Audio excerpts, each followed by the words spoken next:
Começa agora o Terceiro Setor, o programa que revela quem faz a diferença na vida de milhares de pessoas em todo o Brasil.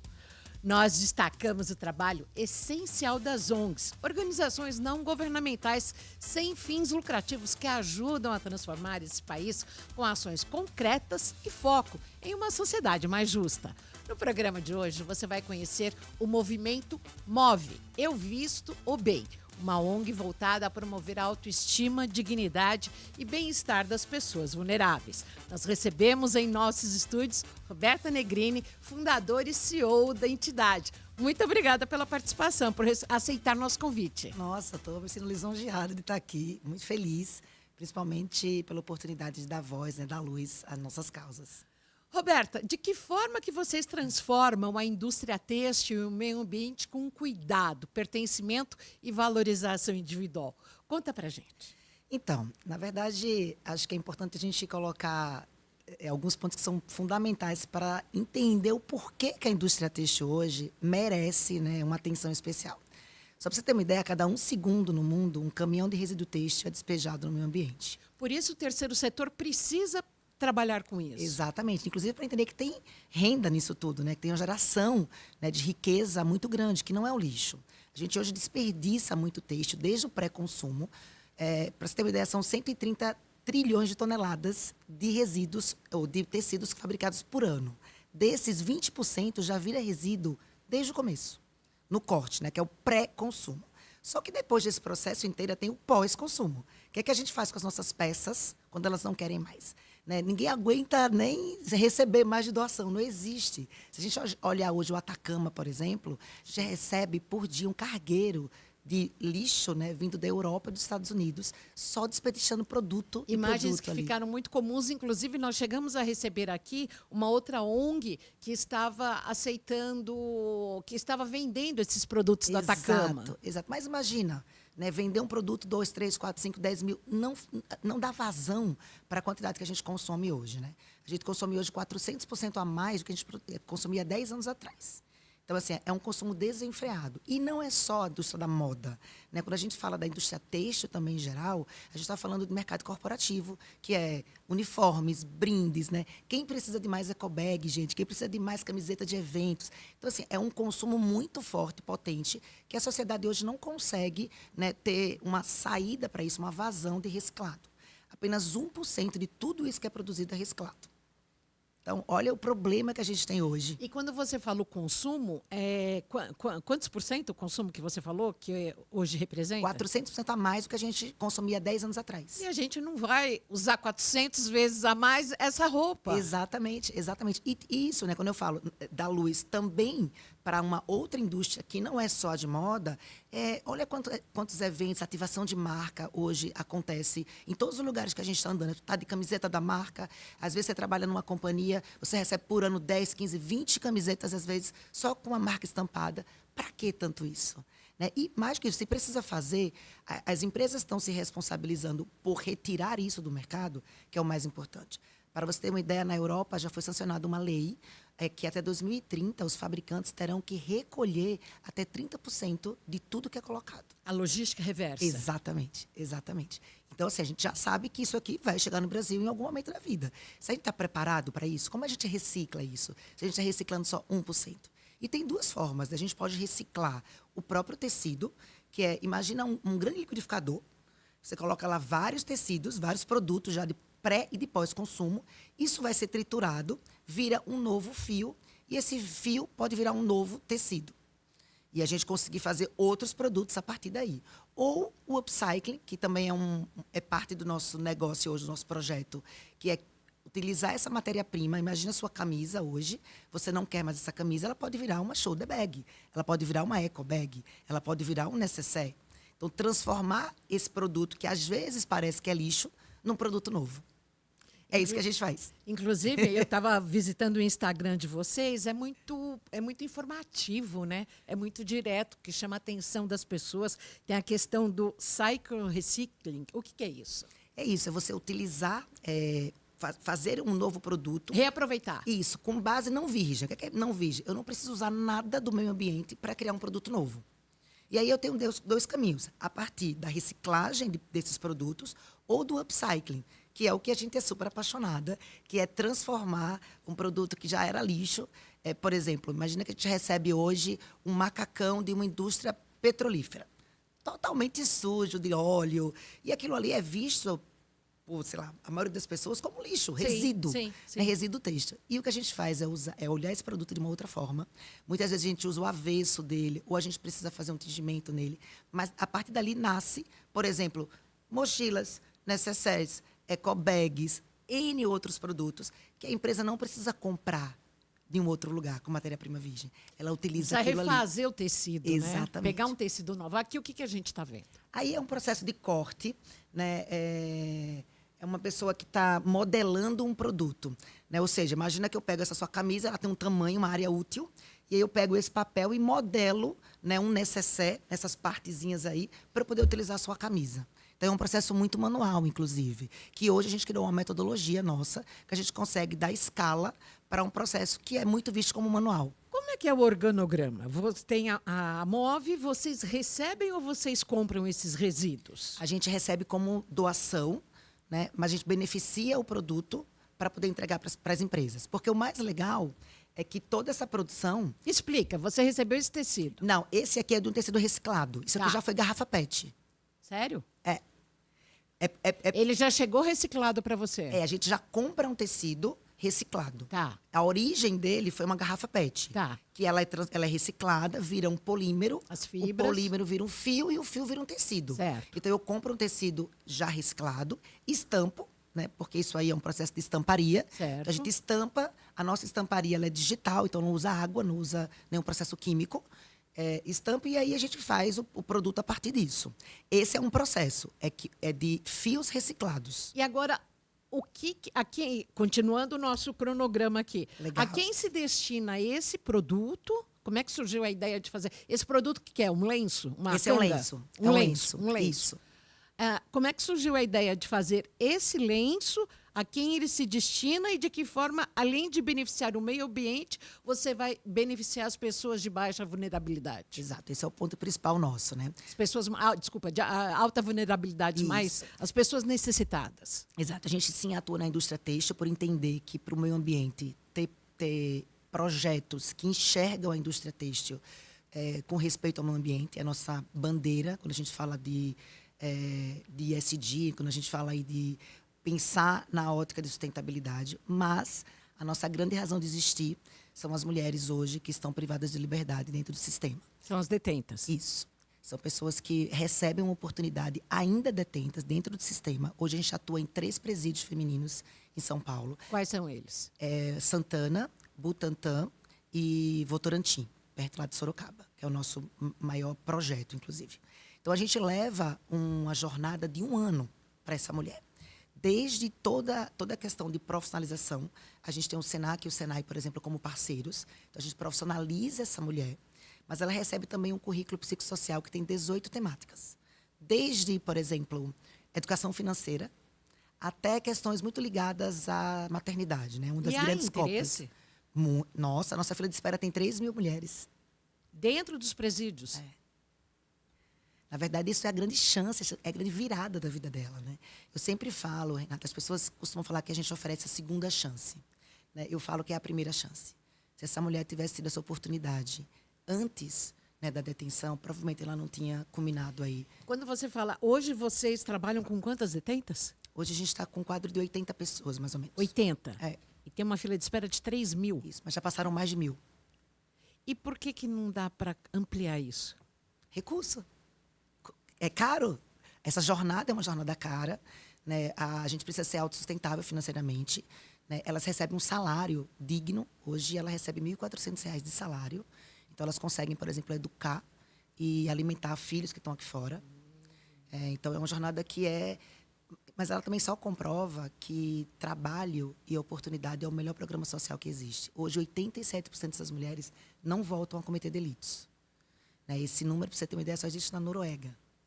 Então, elas recebem essa oportunidade, essa jornada, saem profissionais, entram no mercado de trabalho, voltam economicamente ativas para a sociedade. E, obviamente, que a reincidência ela é muito baixa. Roberta, você foi a fundadora e hoje é a CEO da Move. Isso. Como é que surgiu essa ideia? Se você já pensava logo em estar empregando detentas? Não. Como é que... Eu costumo falar, Renata, que quando a gente não acha você nosso fala propósito, emocionada. a gente não acha nosso propósito acha a gente, né? Qual a sua e formação? foi muito isso. Eu sou formada em marketing, eu fui executiva a minha vida inteira. Trabalhei em grandes empresas multinacionais, tinha uma carreira muito bem sucedida. Aqui o que é? Aí é na frente do nosso galpão. Então, são as todas que estão de branco aí que você está vendo, são pessoas que ainda estão detentas. Elas estão no semiaberto, então elas vêm e voltam. Entendi. Todos os dias estão em tornozeleira eletrônica, por exemplo. E o mais legal do nosso projeto é que você está vendo todo mundo junto e misturado aí. Sim. E isso talvez seja um grande pulo do gato. Elas terem referência de pessoas que nunca tiveram na vida antes. Né? Trabalhar dentro de uma empresa, né? Que tem todo o organograma de uma empresa, que tem hierarquia. Então, não é que vocês vão para dentro das penitenciárias? Tem os 2 modelos. Tá. Porque a gente conhece muito a imagem principalmente dos homens fazendo as carteiras escolares dentro da... Sim, a gente tem os 2 modelos. A gente tem modelo lá e o modelo que recebe também elas aqui. Para quem pode sair. Exato. Porque tem muitas penitenciárias femininas que só tem o fechado. Tá. Né? Como Votorantim é um caso desse. É nosso E maior... aí vocês estão lá dentro. Estou lá dentro, exatamente. E é transformador. Mas continua falando do propósito. Então, eu fui executiva minha vida inteira e resolvi empreender. E eu queria muito empreender em algo que pudesse crescer economicamente, né, na mesma proporção, que gerasse impacto, né, que pudesse realmente voltar para a sociedade de alguma forma. Eu acredito muito que as empresas, as organizações sociais deveriam ser curativas. Né? Elas deviam nascer para curar a dor da nossa sociedade. E eu descobri o que está por trás da indústria têxtil, como a gente começou a nossa conversa, né, mostrando essa tonelada, né, de resíduo que a gente gera e como é muito rápido, muito fast, né, como é o fast fashion. E eu queria atuar dentro dessa indústria. Então, a gente criou uma marca que só trabalhava com tecidos de rejeito. Tudo aquilo que as grandes marcas, empresas rejeitavam e iam para incineração ou para lixo. E vale lembrar um ponto, incineração não é um caminho correto. Né? Por exemplo, já tem muitas legislações de países europeus e americano, inclusive, que proíbe a incineração de tecido, porque isso também polui nossos lençóis freáticos. Né? E aí eu queria atuar nessa indústria. Comecei a criar um projeto lindo, maravilhoso, e fui, né, ao Brás para começar a produção. Chegando lá, eu estou em São Paulo, então o Brás era o lugar mais óbvio, né, para produzir. Chegando lá, eu me deparei com uma cena que é inesquecível, que eram mulheres com as filhas e os filhos no pé da máquina, né, assim, na jornada de trabalho deles, muitos imigrantes. E eu olhei aquilo e falei, meu Deus, eu não quero investir, né, e colocar meu tempo em R$1 num negócio desse, né, que não tem dignidade alguma ali para quem está trabalhando. E eu saí meio desesperada, eu vou produzir aonde? E aí onde eu falo que eu encontrei o meu propósito, eu estava andando numa calçada, na rua, e eu esbarrei com uma pessoa que eu já conhecia, que era de um projeto do Rio de Janeiro, chamado AfroReg. E o Betinho estava aqui trazendo também um projeto chamado Segunda Chance, que empregava detentos. E ele me convidou para conhecer. Eu não fiz nenhuma conexão com o que eu estava fazendo, mas cheguei lá e encontrei uma pessoa que estava, uma mulher, que tinha 7 filhos, chorando muito, copiosamente, que o juiz tinha determinado que para ela reaver a guarda dos filhos, ela tinha que ter endereço fixo e emprego CLT. E ela chorava. E dali eu perguntei, Beth, você sabe costurar? Ela falou, não. Falei, quer aprender? Você está empregada. Daqui a pouco você continua. Nós vamos para um rápido intervalo. Logo mais você acompanha a segunda parte desse papo com Roberta Negrini, da ONG Movimento Eu Visto o Bem. Um spoiler, mitos e verdades sobre sustentabilidade. Daqui a pouco a gente volta.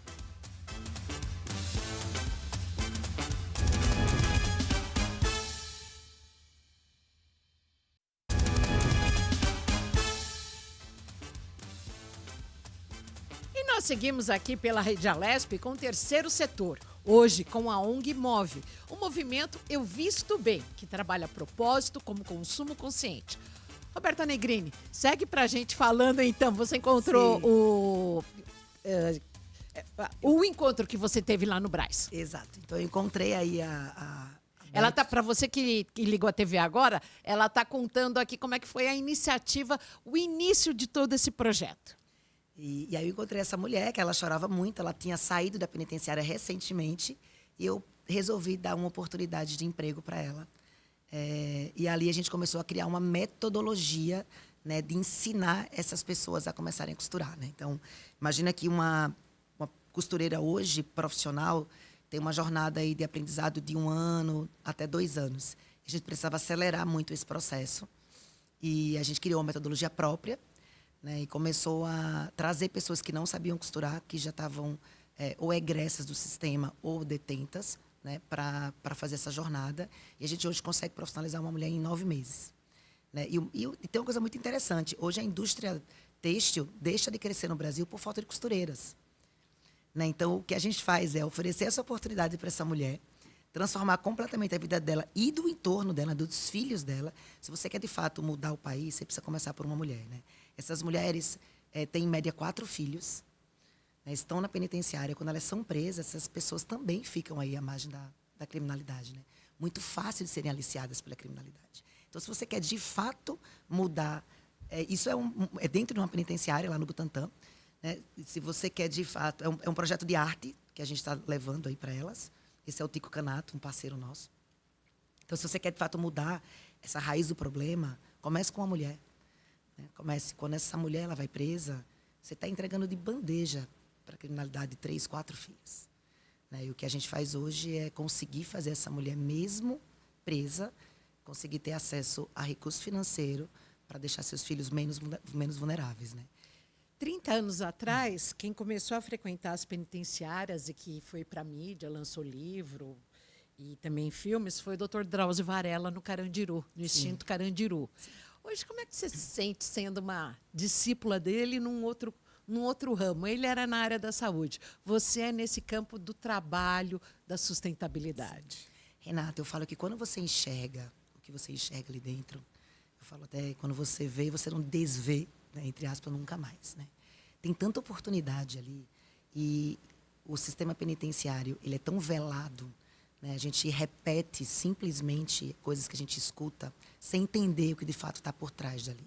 Né? E não é vitimando o bandido ou a bandida, mas é entendendo o que está por trás de toda essa história. São mulheres como eu, como você, que têm histórias, né? Têm filhos. E no caso das mulheres especificamente, que é onde eu trabalho, onde eu domino o assunto, né, são mulheres que 70% sequer tiveram acesso ao ensino médio. O que elas estão recebendo aí?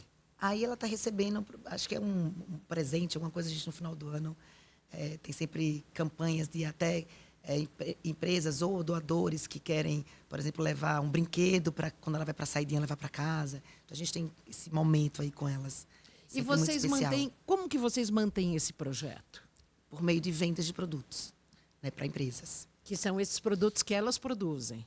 Exato. Então, a gente usa a base da própria empresa, né? Muitas vezes os uniformes, camisetas e tal. Beneficia esses produtos na penitenciária e vende para as empresas. E são marcas nacionais e até marcas multinacionais. Exato. São empresas que estão buscando produtos com causa, né? Produtos que tenham histórias para contar, que não seja mais um produto. Né? Quanto mais produtos como esses existirem, mais resíduo do meio ambiente a gente retira e mais mulheres a gente emprega.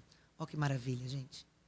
Você, nos seus posts do Instagram, fala que você, sim, você adota e você trabalha o ESG. Muito. De forma real. Sim. A gente fala que nós somos uma empresa ou uma ONG nativamente ESG.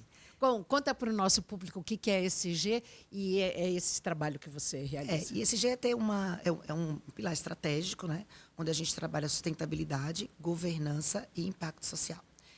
Governança tem muito da transparência, tem muito da forma como a gente entrega para o mercado o que a gente faz. E ESG, porque a gente não usa nada que seja virgem do meio ambiente. E a gente é lixo zero certificado. Então, a gente tem uma certificação de tudo que a gente produz ali, de alguma forma, ele é reaproveitado. Né? Ou seja, nada vai para o meio ambiente. E o social, porque a gente, obviamente, usa esse mecanismo todo para causar impacto nessas pessoas, né, para transformar a vida dessas pessoas. Aliás, as pessoas acham que a gente transforma a vida dessas pessoas. Eu costumo falar aquelas que transformam a nossa. Né? Eu sou uma outra pessoa hoje.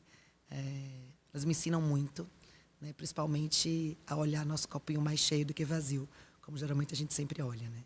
Como é que foi a participação de vocês na COP30 agora em Belém? A gente trabalhou bastante com as empresas, né, no back-office disso, né, materializando produtos, né, que contassem essa história. Então, é uma ONG certificada pelo Sistema B. Né, não sei se vocês conhecem essa certificação, mas é uma certificação de impacto muito grande, Então, a gente foi um projeto que estava lá, né, com visibilidade por meio do Sistema B. E com muitos produtos materializados com empresas que têm responsabilidade, né, que pensam nesse propósito, nesse impacto. E você esteve lá? Não, nosso projeto foi lá, eu não estive pessoalmente, né? Nosso projeto foi um dos cases que estavam na COP30. Entendi. Agora, eu gostaria, então, que o spoiler que eu falei antes sobre mitos e verdades da sustentabilidade, principalmente nessa questão da indústria têxtil. Conta um pouco para a gente aqui na Rede Alesp. Eu costumo falar que, principalmente para a indústria da moda, né, as pessoas às vezes quero comprar uma camisetinha baratinha ali nessas marcas internacionais de fast fashion. Está baratinha, tem alguém pagando o preço por trás, né? Tem alguém ali que, de alguma forma, está pagando o preço. Quanto mais vulnerável o espaço, mais a indústria têxtil se aproveita. Né? Hoje, por exemplo, Bangladesh, China, ainda tem muitos relatos de trabalho... escravo, né? Escravo, ainda assim, ou com remuneração muito abaixo da média. Né? Então, a gente está falando também de poliéster. Né? O poliéster hoje, que as pessoas endeusam, porque é um produto que não amassa, que é muito legal. O poliéster é um produto que passa 400 anos para se decompor. Né? Então, não é... O benefício, muitas vezes, traz um malefício muito grande. Eu falo, eu vou morrer, meus filhos vão morrer, meus netos, e a gente está aí usando uma matéria-prima que vai passar anos e anos para se decompor. Então, olhar o que está por trás dos produtos é muito importante, né, para a gente fazer boas escolhas. Para vocês, o impacto real da Move se mede em vidas? Ah, total. Hoje já foram mais de 1.000 mulheres, como eu falei. 87% delas não voltam a cometer delitos. Elas têm uma renda digna durante todo o ano. E a gente tem um acompanhamento com elas, os filhos delas. Hoje a gente tem filhos de mulheres fazendo graduação. Temos mulheres detentas que fazem graduação, né? Ou seja, que estão estudando. Né? A Mackenzie é um super parceiro nosso nesse projeto. Então, elas estão, né, trabalhando. Elas estão ainda reclusas, mas com oportunidade de fazer uma faculdade, por exemplo. E quem são as empresas parceiras? Temos bastante, né? A Natura é uma empresa parceira, a Heineken é uma empresa parceira, a Siemens é uma empresa parceira, a Vivo. Né? Então, eu sempre falo, são empresas que estão... Antigamente a gente falava de responsabilidade social, hoje é ESG, mas nada mais é do que responsabilidade social. Né? Então, são empresas que buscam essa responsabilidade. Quando você fala dessa marca de perfumaria do Brasil, hoje já é uma marca internacional, é aquele brinde que a gente vai comprar no final do ano, ali no livreto, que vocês produziram, ou isso é utilizado como forma de brinde para um evento que a empresa vai fazer? Geralmente mais em forma de brinde para eventos.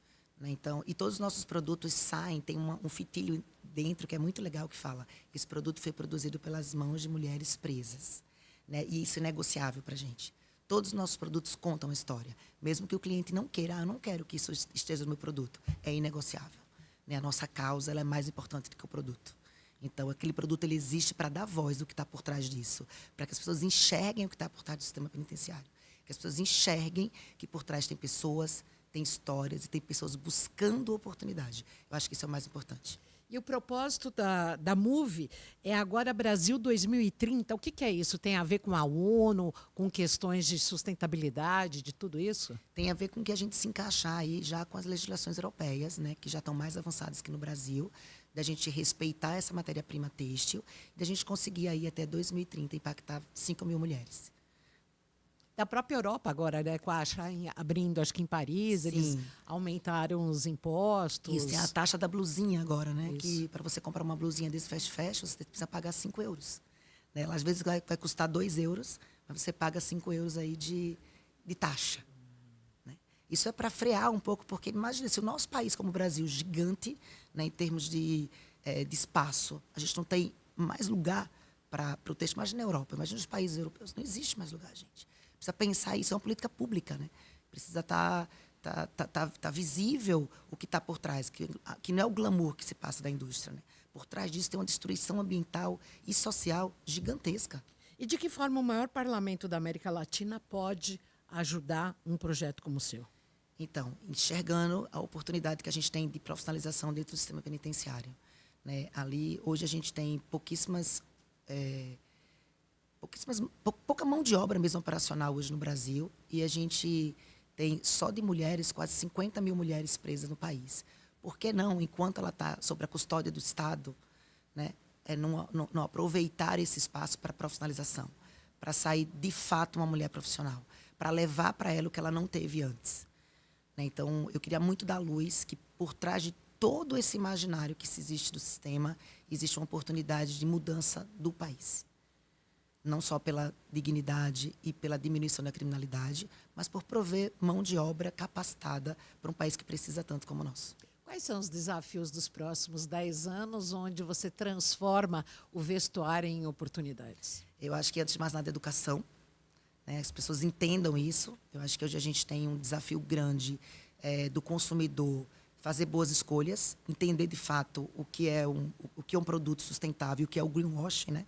Que as pessoas gostam tanto de falar que faz sustentabilidade, mas não conseguem comprovar como. Né? Então, a legislação também ajuda muito nisso. Se você está ali fazendo uma propaganda que seu produto é sustentável, você consegue comprovar isso? Né? Hoje, qualquer um pode falar que faz qualquer coisa sem uma comprovação. Então, acho que uma das iniciativas que também a gente precisa se espelhar fora do país é a comprovação. Hoje, algumas empresas são multadas por não conseguir comprovar aquilo que falam. Né? Então, acho que esse é um ponto. A educação ambiental, eu acho que não só para o têxtil, mas para tudo, é onde a gente tem um desafio gigante no país. Né? E, de novo, a gente só consegue transformar o país por meio da educação. E quando a gente fala de sistema, o desafio é fazer essas pessoas não reincidirem. Hoje, a estimativa é que apenas 16% não reincidem. Então, a gente cria uma máquina de pessoas que entram no sistema penitenciário e, em 75 dias, que é mais ou menos ali a reincidência, elas voltam para o sistema novamente. Como é que eu faço com que isso não aconteça? Nossa, em pouco menos de 3 meses elas Exato. voltam. Que tem muito a ver com a falta de oportunidade que essas pessoas também não encontram. Falta de oportunidade, às vezes, ela sai com uma pena, né, a pena multa, que é muito, muito alta, um valor financeiro muito alta. Às vezes ela não tem a documentação, então ela tem uma dívida ativa, não consegue ter a documentação. Ela não encontra espaço de acolhimento. No caso das mulheres, muitas vezes, elas não têm nem onde morar, porque a família que ela pertencia antes já não pertence mais. Então, como é que a gente faz esse processo ser um processo que suporta esse ex-presidiário, esse egresso para não reincidir? Hoje a gente fala muito em saúde mental. Vocês dão esse apoio, esse aporte em saúde mental para elas? Muito. Das nossas mulheres, das nossas colaboradoras, né? A gente tem uma anamnese, por exemplo, e quase 70% delas já sofreram abuso A anamnese é uma consulta prévia para as pessoas entenderem. Isso. Elas já passaram, né, ou por violência doméstica, de alguma forma, ou abuso sexual. Então, a gente entende que são pessoas que já chegaram ali com traumas, né? E o sistema é duro, né? É pesado demais. Você imagina alguém que já entra ali um pouco dilacerada e ainda é potencializada por aquilo ali. Então, a gente tem um programa muito forte de acolhimento para que essas mulheres saem reconstruídas. Agora, Roberta, para encerrar, que o nosso tempo, voou. A gente sabe que o Brasil é formado por 90% de micro e pequenas empresas. Sim. Nós falamos aqui de multinacionais com as quais você trabalha. Mas se um microempresário quiser utilizar os serviços de vocês, quiser fazer alguma coisa, é viável? Com toda certeza. Inclusive, a gente gosta muito de potencializar outras empresas a fazer o que a gente faz. Né? Ensinar e inspirar. Né? Hoje, a gente tem, por exemplo, a coleta. Empoderar. Exatamente. Hoje a gente tem, por exemplo, as cooperativas de lixões, que hoje rejeitam, por exemplo, o tecido. Eles recebem e rejeitam. Né? Como eu faço essas pessoas entenderem o valor que tem ali? É um valor gigante. Se você está pegando, por exemplo, um tecido de uma marca, procura essa marca e fala, olha, vamos fazer um produto novo, vamos gerar renda, vamos gerar potência. É isso que a gente quer, inspirar. Que nasça outros movimentos, eu visto bem, como o nosso nesse país. Roberta, deixa seu recado final aqui. Na verdade, o meu recado final é que as pessoas enxerguem, né, que por trás de tudo que a gente tem no sistema penitenciário existem oportunidades gigantescas, pessoas, e mais que isso, né, uma família por trás disso que precisa ser reestruturada. E pratique o consumo consciente. Na verdade, é muito fácil, viu, o consumo consciente. Basta você ler um pouquinho o rótulo, você vai entender o que está por trás ali. E a gente quer inspirar mais pessoas a fazerem o mesmo. Muito obrigada. Obrigada a você, Renata. Nós agradecemos a participação de Roberta Negrini. Siga a entidade no Instagram, @Movimento Eu Visto Bem. Toda semana, um convidado que faz a diferença na vida da sociedade aqui no terceiro setor da Rede Alesp. Muito obrigada pela sua audiência.